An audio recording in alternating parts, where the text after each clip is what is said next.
Welcome to the NFL on CTV Live. Nabil Kareem with you. Nabil, we're doing the show from over here. What? You're on the wrong set. We're over here. Really? Why do I have to go to his desk? I got a desk. It's a nice one, too.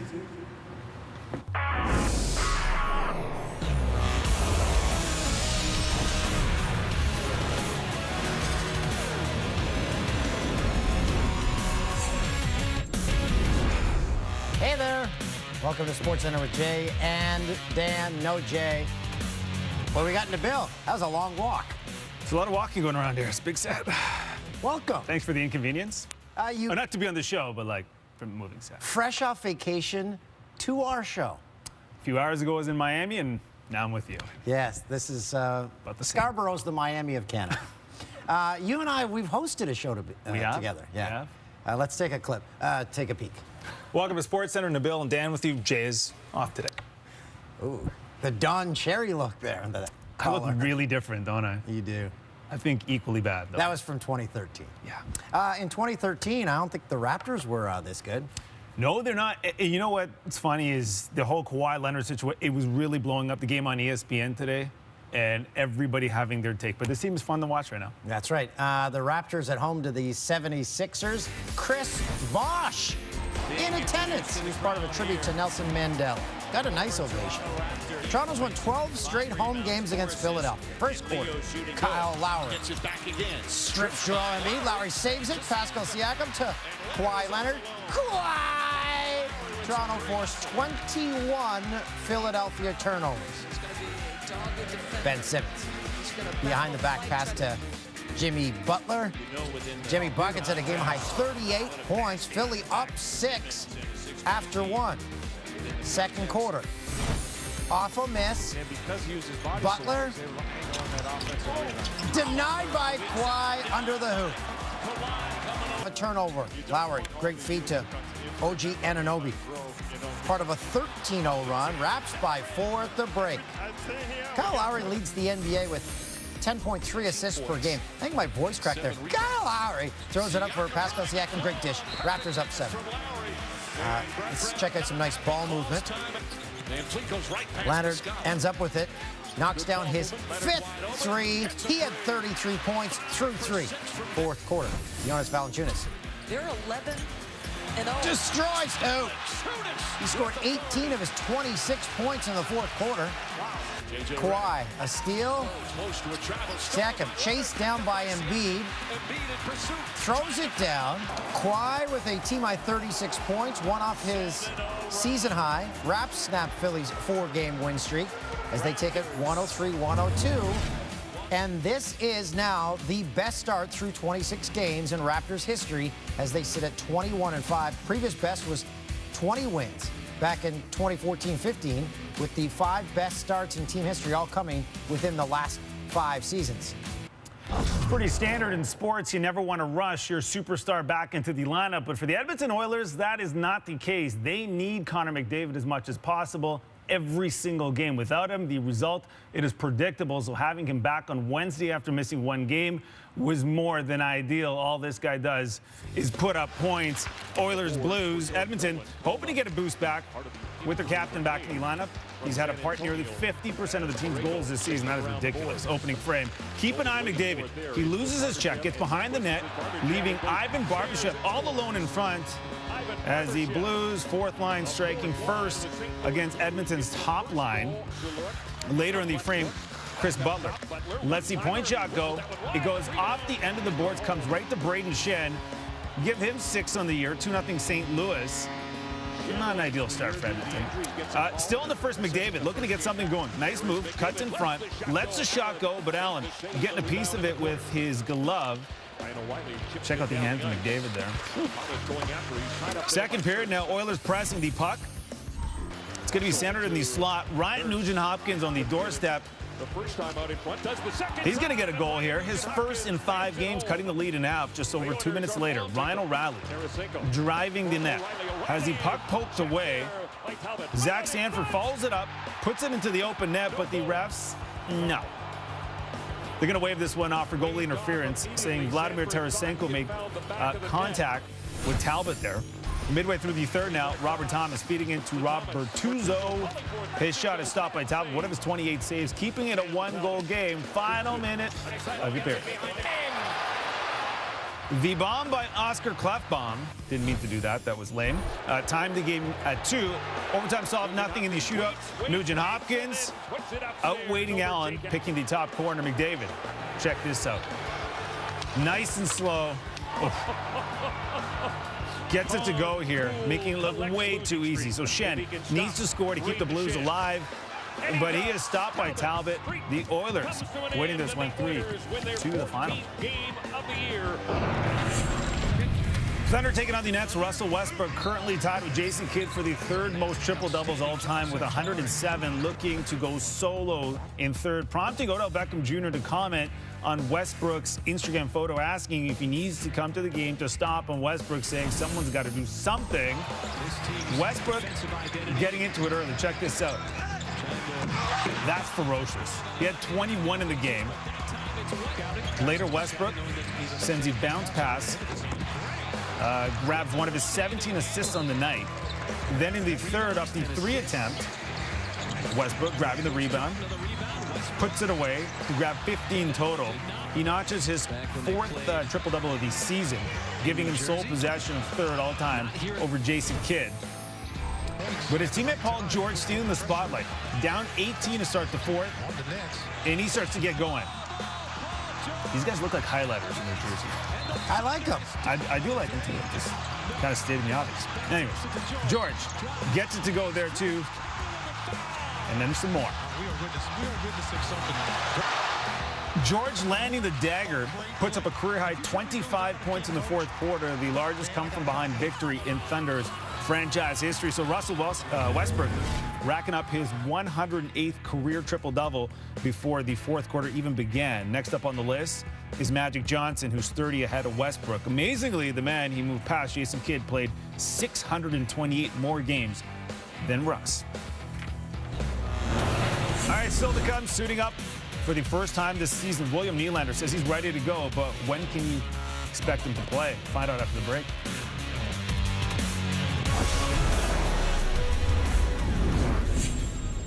Here we go. My pants were like LL Cool J. They were all up on the one leg there. I gotta walk slowly. I'm not gonna lie. My pants are way too tight. Does LL still do the one leg up? I think I don't know what he's doing right now. I have no idea. he's hosting NCIS Scarborough. You've been taking some shots in Scarborough today. But you did call it Miami of Canada, right? Yes, Yeah. exactly. All right, let's move on. William Nylander says he'll make his season debut Thursday night when the Leafs host the Red Wings on Saturday. Nylander signed a new 6-year contract to remain with the Maple Leafs. He missed the first 28 games of the season. Nylander made the announcement at the Leafs' annual visit to Sick Kids Hospital. Is tomorrow a possibility? Yeah, I'll be playing tomorrow. Yeah? Yeah. Okay, that's all. So the national nightmare of the Nylander talk, I guess it comes to an end on No, Thursday? it doesn't. No? No, because now we're going to analyze his play to death. Yeah. Okay. Well, it's been almost 6 months since the biggest trade in Raptors franchise history, but Kyle Lowry still feeling the sting before the Raptors. The Kawhi Leonard, DeMar DeRozan trade. 2:30 in the morning, my phone, I'm in bed, sleep, and my phone's going off. 2:30 in the morning. It was 2:30 in the morning. But I get the phone, I'm like, it's DeMar. He said some choice words that I'm not gonna say on ESPN. But he's like, yo, I just got traded to San Antonio. When you heard that sentence, what went through your mind? I was sitting on my bathtub, like it's a little ledge. I'm like, what? What? Hold on. So I sat there for a little bit, and you just sat there. Man, you don't know what to say. Leaving Toronto definitely wasn't, my plan. I'd be lying if I didn't say it wasn't tough. DeMar was very open this summer about feeling betrayed. Yeah. Did you feel betrayed? I felt betrayed because he felt betrayed because that's my guy, that's my best friend. So, yeah, I felt some type of way. How would you define your relationship with Masai Ujiri right now? He's the president of basketball operations, and that's it. For me, I come out here and do my job. That's an answer that leaves a lot of room for interpretation. He does his job, I do my job, right? That's what you do. That's where you guys stand. That's where we stand. Masai Ujiri joined the Jump Wednesday to respond to Lowry's comments. Kyle Lowry's always mad at me every year. Every year he's always mad at me. It's been like that with Kyle since I came here. Even you will say it. We don't have a confrontation. I've never done anything wrong to him. It's just this kind of decision making that we have to go through. And I know how Kyle is, so honestly, I love him to death. He plays basketball the right way. He gives it his all, and I'm so used to it, and I know he has a good heart, and I know that I haven't done anything wrong to him. I didn't even trade him, Yes. Okay, two things. How's your relationship supposed to be with your boss? Like if someone asked me about producer Tim and me, how is that? I'm like, he goes to work and does his job. I go to work, do my job. That's the end of the story. And as far as trading away your best friend, it's a business. And remember when I mentioned off the top of the show, the Raptors are off to their best start in franchise history. It's a business, and they made a correct business decision. This is the most emotional trade in NBA history. Yeah. I can't believe they're still talking about it. My relationship with my boss is really good, though. Yeah. I love my bosses. Suck up. Yeah. I need all the help I can get. The St. Louis Cardinals have acquired six-time All-Star Paul Goldschmidt from the Diamondbacks for right-hander Luke Weaver, catcher Carson Kelly, and infielder Andrew Young. Goldschmidt hit .290 with 33 home runs last year, winning his fourth Silver Slugger Award. The 31-year-old first baseman, a career-high 36 homers in 2017, also took home his third Gold Glove Award. Arizona also receives a 2019 draft pick in the deal. Finally doesn't have to wear those D-backs unis anymore, the worst in baseball. Yeah. Goldschmidt, he is a legit superstar. He is one of two players with at least 200 home runs and 100 stolen bases since 2012. The other, Mike Trout. It's pretty good numbers. Yeah. Still to come. R.J. Barrett continues to be hot at home for the Blue Devils. That's right, Duke highlights are coming up next. All right, a little college basketball for you. Third-ranked Duke hosting Hartford. Mostly dunks in this one. Zion Williamson, pregame, throwing down the 360, showing off his hops on defense too. Second half, the vicious swats here on J.R. Lynch. R.J. Barrett, he can get up. The Canadian finishing right there, averaging 23 points a game. Back to Williamson. After a block by Javin DeLaurier, Williamson is going to go the other way. He's 6'7", 280. Pretty good. That's RJ with the finish here, him and Zion, best buds. RJ had 27 points, 15 boards, his first double-double of his collegiate career. Williamson had 18 points. Duke, they win by a lot. And Duke is back in action Saturday against Yale. You can see that contest. That should be quite the contest, actually. Oh, my goodness. I'm sorry, Yale. Yeah. 5:30 Eastern on TSN 2. The Jannies. Nabil, this is a combination of good, bad plays, just a bunch of stuff. It's fun. It's a mishmash. The Cavs were competitive earlier in their game against the Warriors. Jordan Clarkson shot blocked, but Rodney Hood catches, shoots, all in one motion. The Warriors won by 24. Ben Simmons behind the back to Jimmy Butler. That's nice. Headband to headband. Simmons finished with a game-high 11 assists. Hornets and T-Wolves. Karl Anthony Towns misses a shot in the lane. Andrew Wiggins. Oof. That's a nice finish right there. Evan Fournier misses a layup. Aaron Gordon on the rebound. And that was also all in one motion. Nebraska taking on Minnesota from 1983. A solid Nokia phone. They shot this one, man. Isaiah Roby trying to keep up with his teammates and doing a great job. All right, speaking of posters, back to the pros. Spurs, Lakers, Lonzo Ball. Jakob Poeltl, the former Raptor. Probably should have got out of the way. And Oilers Blues in a shootout. Connor McDavid wait, scores. Calm, cool, collects a goal. Connie. It's really good. We use that nickname. I don't think anyone else does. We definitely don't use that We on call him SportsCenter. Connie. Yeah. I think we're a little nervous to do that over there. Yeah. You don't care. Our don't give a level is... No, I've noticed. It's pretty fun show to do. Yeah. When we here. come back, I guess KD isn't a fan of players No. joining up with LeBron in LA. Hear what he said. I'm curious. Less than 24 hours after the NHL announced that Seattle will become the league's 32nd franchise, arena investors and ownership were on hand Wednesday for a groundbreaking. We discussed this before. They were breaking ground on a renovation, which is odd. A little underwhelming. A $700 million renovation. And as we heard in the show on Tuesday, they're gutting everything but the roof.